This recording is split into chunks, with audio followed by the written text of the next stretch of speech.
धरा में फिर सब समाए, इसी धरा में फिर सब समाए। ऐसा क्या नियम यही धरा का, ऐसा क्या नियम इसी धरा का, ऐसा क्या नियम इसी धरा का, ऐसा क्या नियम इसी धरा का। एक आ रहे हैं एक जा रहे हैं, रचा है सृष्टि को जिस प्रभु ने, वही ये सृष्टि चला रहे हैं। रचा है सृष्टि को जिस प्रभु ने, वही ये सृष्टि चला रहे हैं।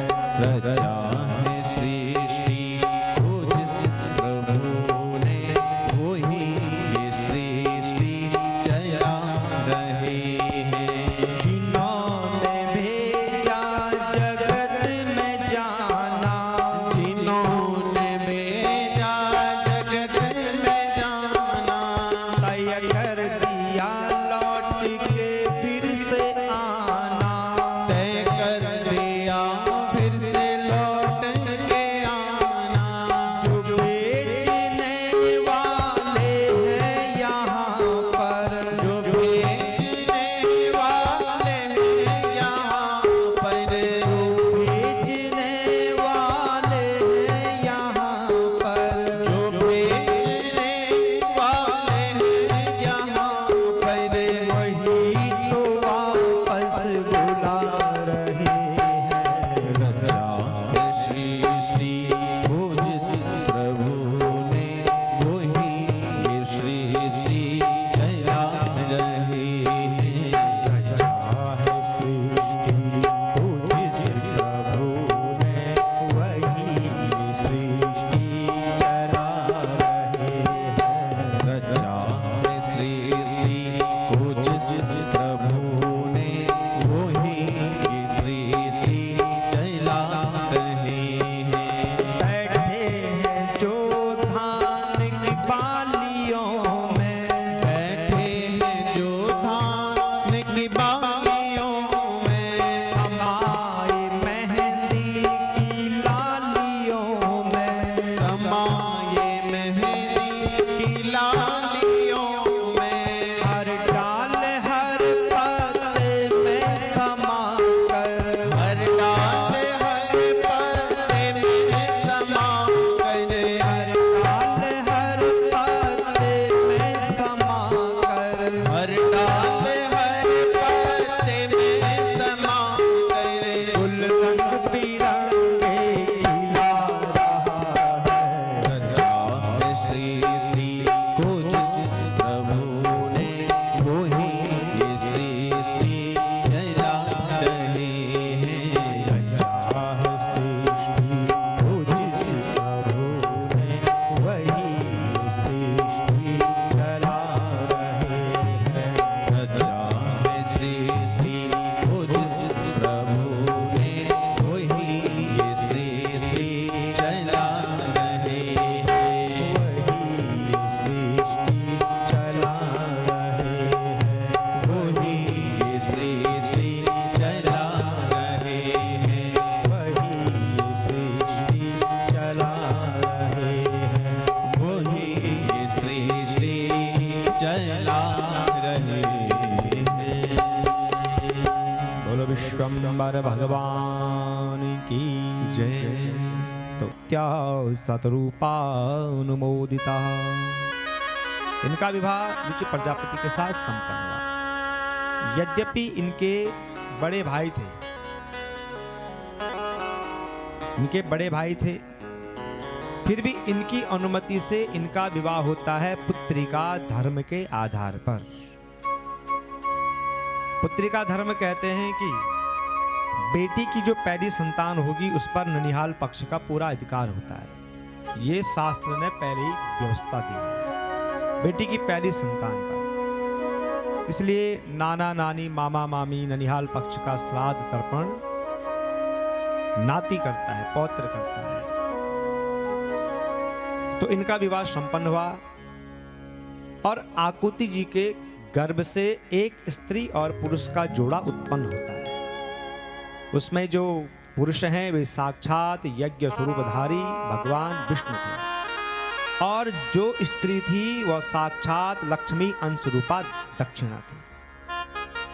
अब मनु महाराज उस पुत्र को अपने पास लेकर के आए और रुचि प्रजापति ने उस कन्या को अपने ही आश्रम में रखा और समय आने पर इन दोनों का विवाह संपन्न कर दिया जाता है। बोलो लक्ष्मी नारायण भगवान की जय। और इनकी भी संतान होती है। तो सप्रतोष संतोष भद्र शांति इडस्पति ईद महाकविर्भूषण सुदेव रोचनो दिशा। तोष प्रतोष भद्र शांति इडस्पति ईदम कविर्भूषण सुदेव रोचन इष्ट, ये इनकी 12 संतान और यही स्वयंभुवा मनवंतर में तुसित नाम के देवता भी होते हैं। अब मनु महाराज की तीसरी कन्या जिनका नाम है परसूति, तो इनका विवाह किसके साथ हुआ? परशुतिम मानवीं दक्ष उपये में यजात्मजा तस्यां ससर्जे दुहित्रा षोडशा बललोचना। इनका विवाह दक्ष प्रजापति के साथ संपन्न होता है जिसमें इनकी 60 कन्याएं होती हैं। उसमें से दक्ष महाराज ने 13 कन्याएं धर्म को दी। वो कौन कौन सी हैं? सरधा मैत्री दया शांति तुष्टि पुष्टि क्रियोन्नति बुद्धिर्मेधा तिथि छाहिरी मूर्तिर्धर्मस्य पत्न्या। श्रद्धा मैत्री दया शांति पुष्टि तुष्टि क्रिया उन्नति बुद्धि मेधा तितिक्षा हिरी, ये धर्म की पत्नी है और धर्म की संतान होती है। आगे वो कौन कौन है? शुभ प्रसाद अभया सुख मोद अहंकार योग दर्प अर्थ स्मृति क्षय प्रसय विनय और नर नारायण, ये धर्म की संतान है। और एक कन्या दक्ष महाराज ने दी है अग्नि को, इनका नाम है स्वाहा। हम बोलते हैं ना जब यज्ञ करते हैं श्री गणेशाय नमः स्वाहा, जब तक स्वाहा नहीं बोलेंगे तब तक अमुक आहुति अमुक देवता को नहीं पहुंचती है। तो ये एक कन्या अग्नि को दी। इनकी भी संतान होती है पावक पवमान और शुचि, ये अग्नि की संतान है 3। और एक कन्या दक्ष महाराज समस्त पितरों को देते हैं जिनका नाम है स्वधा। बोलते हैं ना पंडित जी जब श्राद्ध आते हैं तस्मै स्वधा तेभ्यो स्वधा, स्वधा नहीं बोलेंगे तो उन पितरों को वह जल नहीं पहुंचता है। और इनकी भी संतान होती है पितरों की भी। इनकी संतान क्या है? धारणी और वयुना, 2 कन्याएं हुई पितरों की, केवल 2 कन्याएं। और एक कन्या किसको देते हैं दक्ष महाराज? भवश्य पत्नी तु सती भवम देवमनुव्रता आत्मना साध संपुत्तम न लेवे गुणशीलता। एक कन्या देते हैं दक्ष महाराज भगवान शंकर को जिनका नाम है सती। बोलो शंकर भगवान की जय। इनकी कोई संतान नहीं है। क्यों नहीं हुई? क्योंकि युवा अवस्था में ही पिता से अपमानित होकर के योग की अग्नि में जल करके अपने शरीर को भस्म कर दिया। विदुर जी ने सुना तो विदुर जी कहते हैं मैत्रेय जी से, भावे सेलवताम श्रेष्ठे दक्षो दुहितृवत्सला विधवे स्म करोत्कस्मः धनादित्य